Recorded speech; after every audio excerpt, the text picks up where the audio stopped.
जानते हैं कि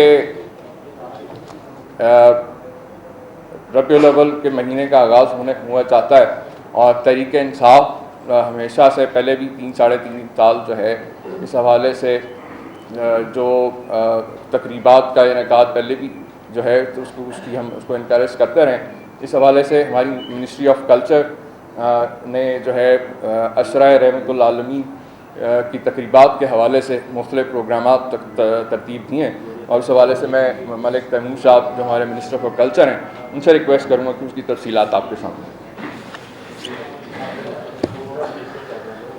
बिस्मिल्लाहिर्रहमानिर्रहीम। मैं शुक्रिया अदा करता हूँ जी आप तमाम मीडिया का, और बिलखुसूस जैसे चीमा साहब ने कहा कि हमारी इस दफ़ा गवर्नमेंट ने, पंजाब हुकूमत ने हर साल की तरह इस साल भी अशरा रहमतुल आलमीन के हवाले से भरपूर तरीके से मनाने का ऐलान किया है। और महकमा हमारी जो वजारत सकाफ़त है और खेल और उमूर नौजवानान दोनों मिनिस्ट्रीज़ ने भरपूर तरीके से इस दफ़ा अपना एक अशरा रहमतुल आलमीन के हवाले से ये प्रोग्राम मुरतब दिए हैं और हमारी कोशिश है कि हम इस प्रोग्राम्स में भरपूर तरीके से आवाम की और बिलखसूस हमारे स्कूल और कॉलेजेस के अंदर से जो हमारे तलबा और तालिबात हैं उनको इंगेज करके मुख्तलिफ़ प्रोग्राम्स के ज़रिए, मुख्तलिफ़ क्विज़ कंपटिशन्स के ज़रिए अपने आक़ाए दो जहां रसूल पाक सल्लल्लाहु अलैहि वसल्लम की हयात तैयबा पर, उनकी सीरत के ऊपर मुख्तलिफ़ मौज़ूआत के हवाले से प्रोग्राम्स अरेंज कर रहे हैं, जिसमें हमारी तमाम आर्ट्स कौंसल के अंदर 10 डिवीज़न्स में हमने तमाम आर्ट्स कौंसल के एक भरपूर प्रोग्राम मुरतब दिए हैं, जिसमें महफ़िल मिलाद के हवाले से महफ़िल जो हमारी किरत का एक कंपटिशन्स हैं और तमाम उस किस्म की हमारी सीरत कॉन्फ्रेंस के प्रोग्राम्स हैं जो हम तरतीब दे रहे हैं। इसके हवाले से हमारी महफ़िल समा के प्रोग्राम मुरतब दिए जाएंगे। इंटर स्कूल कॉलेजेस क्विज़ कंपटिशन्स हम अरेंज कर रहे हैं कि जिसमें तमाम स्कूल्स और कॉलेजेस के बच्चियों को हम उसके अंदर इनवाइट करेंगे और उनको इस्लामिक और जो हमारी रसूल पाक सल्लल्लाहु अलैहि वसल्लम की हयात तैयबा के ऊपर जो क्विज़ है वो मुरतब किया जाएगा। और इन तमाम प्रोग्राम्स के अंदर हमें पंजाब हुकूमत की तरफ से भरपूर सरपरस्ती भी हासिल है। और बिलखसूस जो मैं 1-2 प्रोग्राम्स हैं उनका जिक्र करना ज़रूरी समझूंगा कि जिसमें वज़ीर आला पंजाब ख़ुद खसूसी तौर पर शिरकत करेंगे। और ये एक रवायत रही है कि हमारे जो अशरा रहमतुल आलमीन है, इसमें जो हमारे लाहौर आर्ट्स कौंसल है उसकी एक खसूसी अहमियत रही है और उसने हमेशा की तरह इस दफ़ा भी जो प्रोग्राम अरेंज किए हैं उसमें महफ़िल समा का जो प्रोग्राम है उसमें कौमी सतह के हमारे जितने भी समा खां हैं वो आएंगे और उसमें हमदिया कलाम पेश किया जाएगा। वज़ीर आला पंजाब एक बहुत हमारी एक खत्ताती की जो वर्कशॉप होने जा रही है, जिसमें इसमें मोहम्मद सल्लल्लाहु अलैहि वसल्लम के नाम से ये वर्कशॉप की जाएगी, जिसमें पूरे मुल्क के मायानाज खत्तात जो हैं वो हिस्सा लेंगे। गर्ज़ है कि हम इस तमाम अशरे को इस भरपूर मजहबी जोश और जज्बे के साथ मनाएंगे कि हमारी आने वाली नई नस्ल को भी और हम तमाम मुसलमानों को, क्योंकि हमारा ये अकीदा है और हम समझते हैं कि हमारा ईमान तब तक मुकम्मल नहीं हो सकता जब तक हमारे दिल में इश्क़ मुस्तफ़ा जो है वो ना रहे। तो इंशाअल्लाह ताला आपको नज़र आएगा कि हमारे महकमा सकाफ़त और बिलखसूस हमारे इस दफ़ा महकमा खेल और उमूर नौजवान भी जो है वो भी तमाम कॉलेजेस को और यूनिवर्सिटीज़ को इस दफ़ा लूप में लेकर एक अच्छे कोलैबोरेशन के साथ हम ये इवेंट करेंगे और भरपूर तरीके से अपने इस अशरे को मनाएंगे। Thank you. उमर साहब ये बताएं, कल इमरान खान लाहौर में थे, गवर्नमेंट कॉलेज में उन्होंने एड्रेस किया स्टूडेंट से, वफाकी हुकूमत के साथ साथ गवर्नर पंजाब ने भी बड़ा सख्त रिस्पॉन्स दिया और इस वक्त जो फेडरल मिनिस्टर्स हैं उन सबका ये कहना है कि एक तो इमरान के इस स्पीच पर तहकीकात होनी चाहिए, दूसरा GCU के VC जो है उन्हें फौरी तौर पे उन्हें सेट असाइड किया जाना चाहिए। किस तरह देखते हैं सारे मामले को, स्टूडेंट से एड्रेस को? देखिए, कल जो GC यूनिवर्सिटी में जो फंक्शन था वो Punjab institute of technology board की जानिब से उनका फंक्शन था, जिसमें इमरान खान साहब एज अ चीफ़ गेस्ट उनको बुलाया गया। इमरान खान साहब वो शख्सियत हैं जो एक ना सिर्फ एक कौमी सियासी लीडर होने के नाते एक कौमी हीरो भी और वो नौजवानों के लिए एक आइकॉन की एक हैसियत रखते हैं। और आपने देखा कि जो जोश और जज्बा वहाँ पे अपने स्टूडेंट्स में आपने देखा, जो एक्सेप्टेंस थी, डेफिनेटली इससे जो है वफाकी हुकूमत और ये सारा टोला जो है वो पहले से ही काफ़ी खौफजदा है। और ये मैं समझता हूँ कि एक जबकि बजाय इसके कि जो है स्टूडेंट्स को मार धाड़ और यूनियन बाजी की बजाय एक सियासी शऊर देना जो है ज़्यादा ज़रूरी है, तो मैं समझता हूँ कि ये बिल्कुल बिला वजह और इसका कोई मकसद नहीं है सवाए इसके एक सियासी जो है तनकीद करने के। और गवर्नर साहब को भी कोई होश के नाखुन लेने चाहिए कि वो भी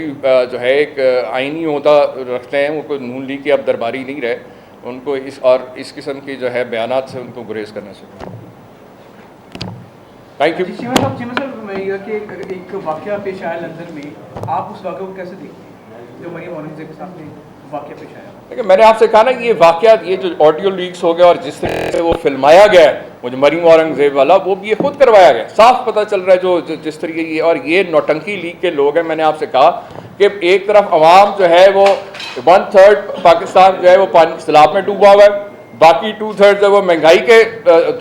सैलाब में और उसमें दलदल में डूबा हुआ है। और ये हुक्मरान जो है ये इनको रोज़ सुबह शाम जो है बजाय कि कोई पॉलिसीज़ दें जिससे पता चले कि वाकई जो है इनके पास अवामी मसाइल का कोई हल है, ये सिर्फ डिस्ट्रैक्शन पैदा करने के लिए बात करते हैं आपके सामने। कि जिस तरह मैंने आपसे पहले भी कई दफ़ा कहा है कि ये वो लोग हैं जिनका मकसद सिर्फ़ और सिर्फ मुकमुका करके इक़्तिदार पे कब्ज़ा करना था। इनके पास किसी किस्म की अब कोई पॉलिसी नहीं है। अब क्योंकि इलेक्शन ईयर आ गया, अब ये एक ऐसे शख्स को ला के, अपने ज़ाती मुंशी को ला के दोबारा से, जिसका पता है रिकॉर्ड है कि जिसने फिगर्स जो माजी में करता रहा है, किस तरह से वो आर्टिफिशियली जो है डॉलर को कंट्रोल करने के लिए मार्केट में जो है अरबों डॉलर जो है कौम का उसमें लगा दिया, सिर्फ इसलिए कि अपनी सियासी वो जो है चमक नमक के लिए। तो ये सारे जो चीज़ें ये अवाम इनकी हकीकत अच्छी तरह से जानती है। इसलिए मैं यही कह रहा हूँ कि इस किस्म की जो है शोबदाबाजी से मईशत ठीक नहीं होने वाली। ना ही ऐसे कोई मुंशी को ला के बिठा देंगे तो वो उल्टे, जो इनका ख्याल है कि वो ऐसे रिपोर्ट्स अपनी तैयार करके कौम के सामने रख देगा, जबकि अमली तौर के ऊपर जो लोगों के साथ हो रहा है वो तो आपके सामने, कि किस तरह से कारोबार बंद हो रहे हैं, किस तरह से जो एक आम जो इंसान है, एक तनख्वाहदार तबका जो है, उसके लिए भी जो है आज अपने जो है अखराजात को उठाना मुश्किल होता जा रहा है। क्योंकि वफाक जो है वो बिजली के ज़रिए हर हफ्ते जिस तरह से बिजली के रेट्स बढ़ाए जा रहे हैं, जिस तरह वो फ्यूल एडजस्टमेंट के ऊपर बयानात आते रहे, जबकि अमली तौर पे कोई रिलीफ नहीं दे सके आज तक। ये बताएं कि जो तहरीक इंसाफ की पंजाब की हुकूमत है वो वफाक को 17 किलोमीटर की हुकूमत तो कहती है, लेकिन पंजाब में जो अवामी मसाइल है जिसमें अवाम को आटा नहीं मिल रहा, चीज़ों की कीमतें कुछ साख्ता बढ़ियाँ, रोज़ दालों की कीमतें दी, ये गवर्नेंस तो पंजाब हुकूमत का काम है, वो कहीं दिखाई नहीं देती। और हमें पंजाब में जो हुकूमत दो हिस्सों में दिखाई दे रही है, वज़ीर आला अलग और तहरीक इंसाफ अलग है। कोई भी कमेटी बनती है, वज़ीर आला अपने लोगों की कमेटी बनाते हैं, तहरीक इंसाफ के लोगों को शामिल नहीं किया जाता। ये गवर्नेंस का काम किसका है? वफाक का, ये पंजाब हुकूमत का? पंजाब में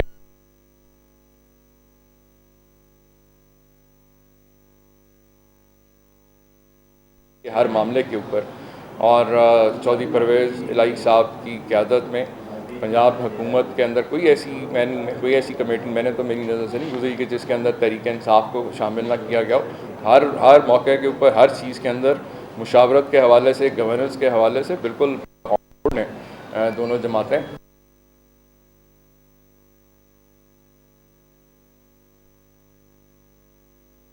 आम की खिदमत के ऊपर हमारा फोकस है। और आपके सामने जब सैलाब आया तो उसके अंदर भी सबसे पहले पंजाब गवर्नमेंट ही थी जो लोगों के पास मदद के लिए पहुंची। और अल्हम्दुलिल्लाह आज ये हाल है कि हम रेस्क्यू और रिलीफ से जो है अब रिहेबिलिटेशन की तरफ अब जा रहे हैं। और उसके अंदर जो है वज़ीर आला पंजाब जो है वो खुद इन मामला की निगरानी कर रहे हैं। एक एक करके करना। मलक साहब, आपने अशर रहमतुल्लाह में की बात की, असल में काम का हाल सिर्फ आम इंतखाबात हैं। हमने माजी में भी देखा कि जो तहरीक इंसाफ की क़यादत है, जब वो इलेक्शन हारती है तो वो धरने की सियासत की तरफ आ जाती है। तो क्या गारंटी है कि अगर आम इंतखाबात हो जाए और आप हार जाएं किसी हल्के में तो आप उस पर दोबारा धरने की सियासत नहीं? ऐसे ये थोड़े से जो है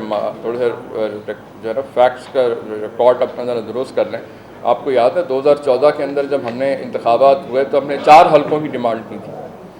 और हमने 1.25 साल 1.5 साल पार्लियामेंट, अदालत, इलेक्शन कमीशन, हर प्लेटफॉर्म के ऊपर अपनी सारी जब ऑप्शन एग्जॉस्ट हो गई तो उसके बाद फिर हम जो है सड़कों पर निकलने पे मजबूर हुए थे।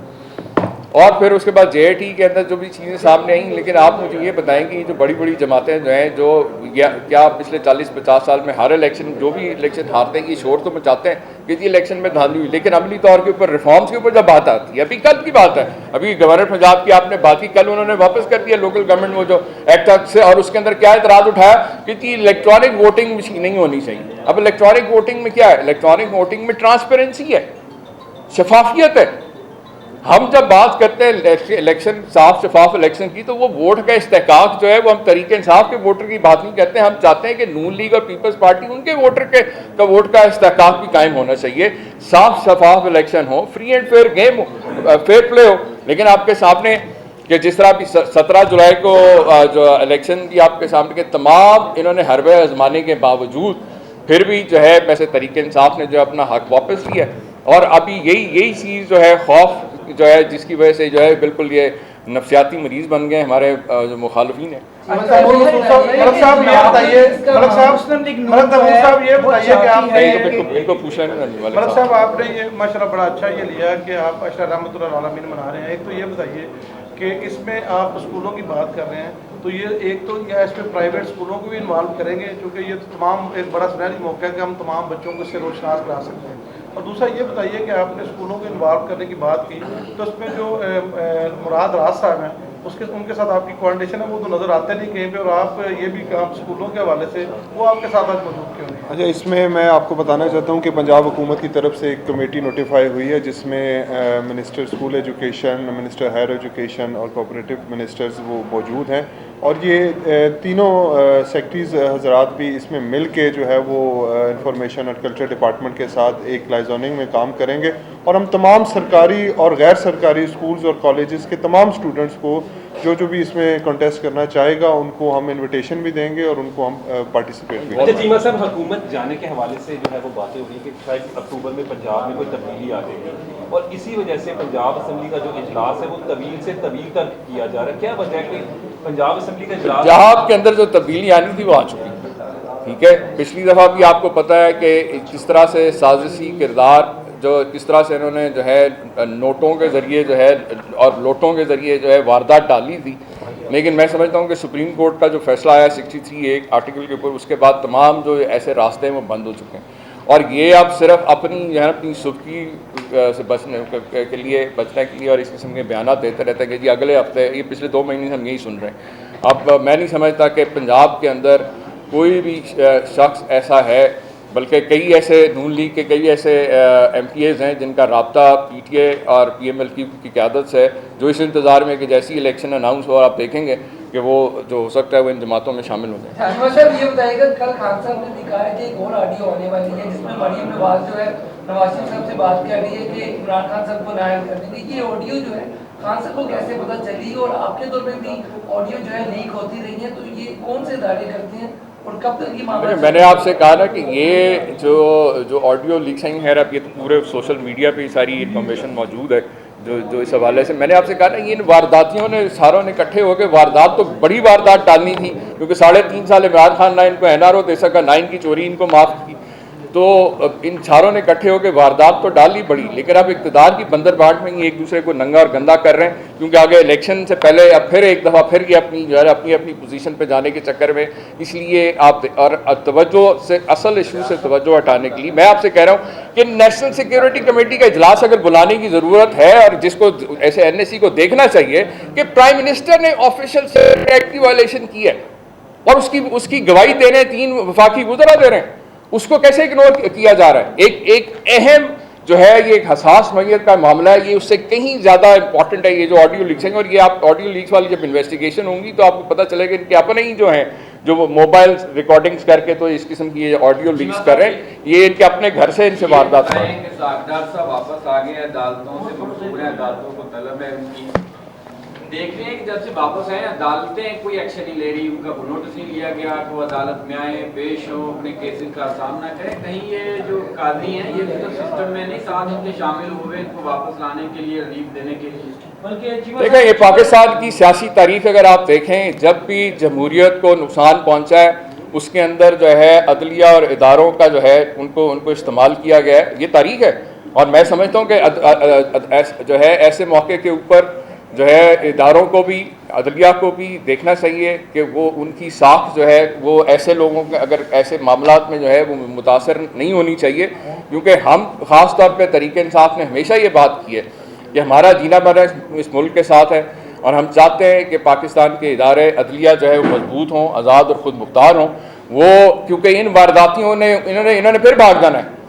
ये फिर भागने के चक्कर में होंगे और फिर ये अपनी वारदात का मलबा जो है ये ऑलरेडी इदारों पे, इनकी अभी भी कोशिश ये है कि इलेक्शन से पहले अपना सारा नाकामी नालायकी की जो वारदातें जो करते रहें उसका मलबा ये इदारों और अदलिया पे डाल दें।